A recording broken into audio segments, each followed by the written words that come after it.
Greetings folks, in this video I'm going to be doing an update of the full glider mix for a Phoenix 2 meter, the Phoenix V2, using Express ELRS. I'm going to use an ERRGV, that's the 8-channel glider receiver with a Vario built in, and the Radiomaster GX12. So I'll have ailerons, elevator, throttle, rudder, flaps and crow braking, maybe a bit of camber. I tend to like to keep my mixes as simple as possible, so I don't have dual rates, triple rates, and I don't use expo. I think on a big foamy glider like this you don't need expo or reduced rates really, as long as you set up the throws reasonably well to start off with mechanically. Then you can just use 100% weight, and it simplifies your mixing quite a lot.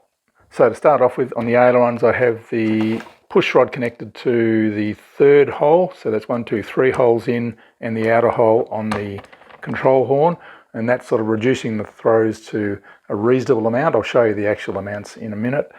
The flaps I have only going down, they're not going up at all, and that's using the full sweep of the servo to get the most power and accuracy, and I do that by shortening the push rods so that when the servo is fully back, the flaps are level. When it's fully forward, the flaps are full down. And I like the flaps to go down as far as possible to give effective crow braking. This was prompted by a comment from Ross B. Thanks very much, Ross. Now the actual throws that I end up with, I did measure them, about 15 to 20 millimeters up and down for the ailerons and the elevator. Rudder is about 30 millimeters either side, and the flaps go down as far as I can to the limit of the hinges, which is about 45-50 degrees. Now we're using Express ELRS, so that means that we can't use channel 5 for any of the control surfaces.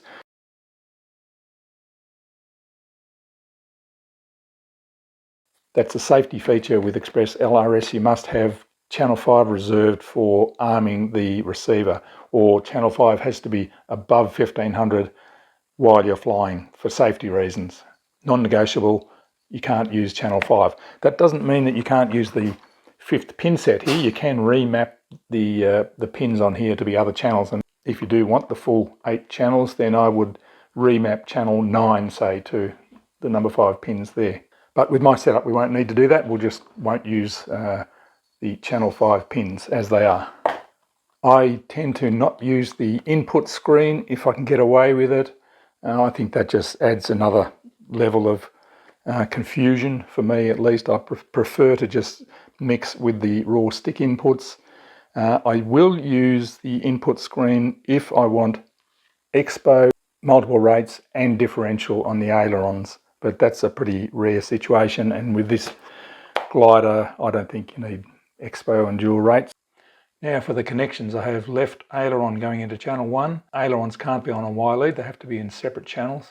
Elevator channel 2, throttle or ESC channel 3, rudder in channel 4, nothing going into channel 5, although I can use the 5-volt pin there to power a RunCam thumb camera, which I often have up on the tail. Right aileron going into channel 6, and left flap channel 7, right flap channel 8. The flaps can actually be on a Y lead for this mix. Now if you do want access to all 8 channels, you can put your receiver into Wi-Fi mode, just connect the power without turning the radio on and leave it for 60 seconds, join the web access point generated by the receiver, and this page will pop up and we go to model, PWM output, and here are all the output pins and here are all the input channels. For output 5 we can change it from channel 5 channel 9.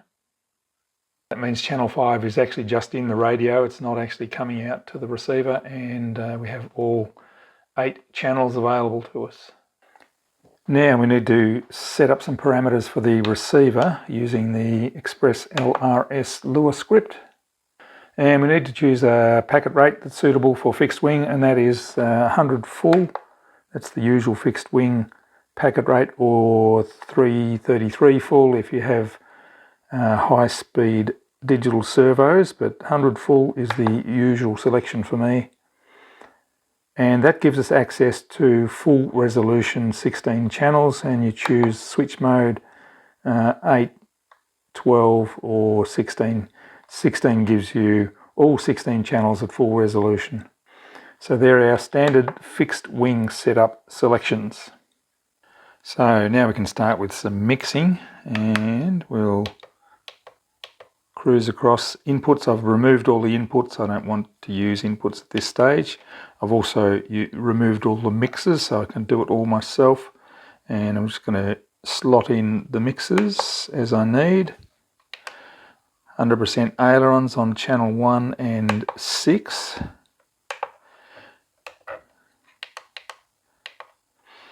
I don't know if they're going the correct direction at the moment, but if you plug in a 5-volt battery as you're doing this, you'll see straight away whether the control surfaces are moving in the correct direction. Elevator on channel 2, throttle on channel 3, rudder on channel 4. Channel 5 is going to be my arming switch or throttle cut switch, and I'm going to use SF switch for that one. Channel 7 is going to be flaps, and I'm going to use the S1 slider for the flaps or the crow brakes.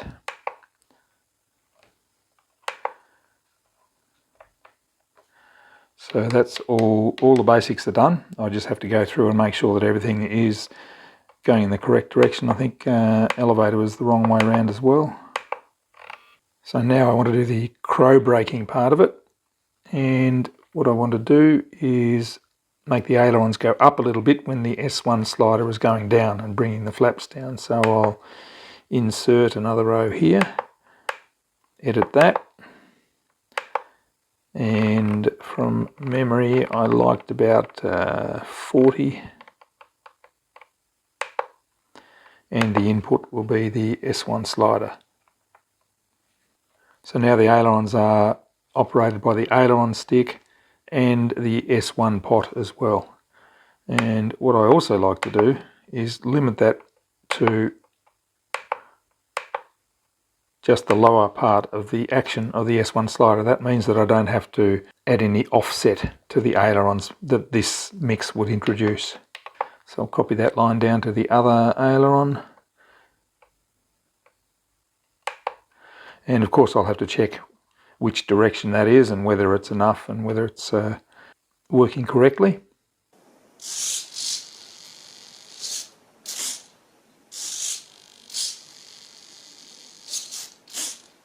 And what I also wanted to try is some differential with the ailerons so that they go up more than they go down to combat adverse yaw. And we can do this in the mixer page, go down to the curve, differential, and I think I liked about 60% differential. And on the other aileron, that had to be -60, just by looking at the effect, making sure that they're working in the correct direction.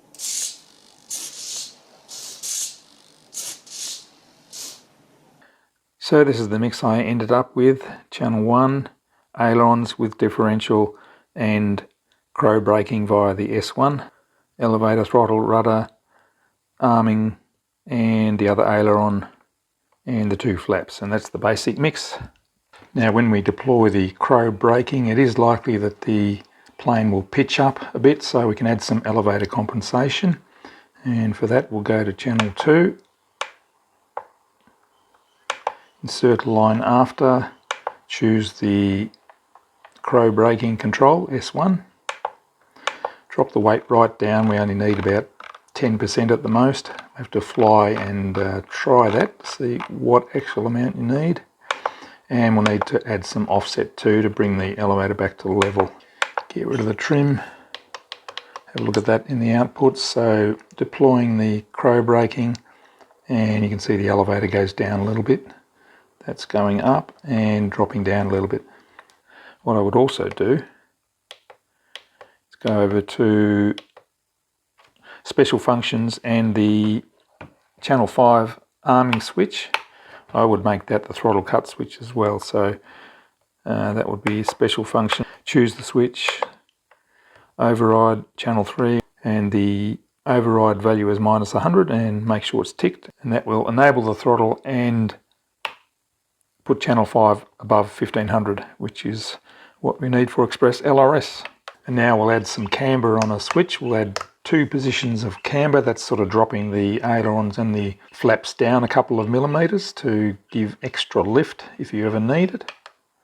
And for this I would use the input screen and create an input called camber. Just type in a 3-letter word there, CMB, and that gives you that ICMB to choose as an input in the mixer page. The source will be max. That just means that uses all of whatever weight I've entered here. The weight will be 0 because we're not adding any weight, we're just adding some offset. So first switch position offset will be 0. That is with switch SB up.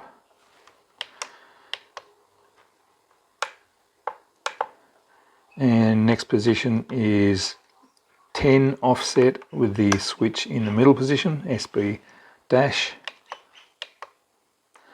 And the final one, offset 15, 20, whatever you decide, with the switch fully forward like that. So now I can take that camber input and add it to all 4 wing control surfaces. Insert a line after. We'll choose the source camber. It's already chosen it for me. That's nice. Weight 100%. Don't need trim. And that's all we need to do for that. So now we can copy that down to the other aileron, which is channel 6. And we're going to copy it down to each of the flaps as well. And I remember that I did have to reverse the direction of these ones to get them going down rather than up. Just change the weight to -100. Copy that down to the other flap, and there we have 2 steps of camber.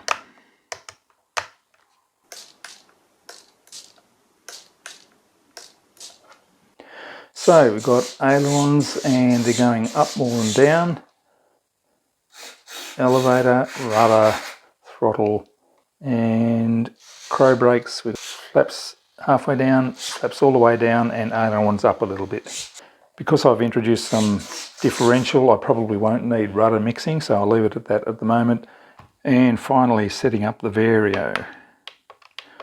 We'll go across to telemetry, discover new sensors, and we have altitude and vertical speed, which are coming from the Vario, so we can use them now.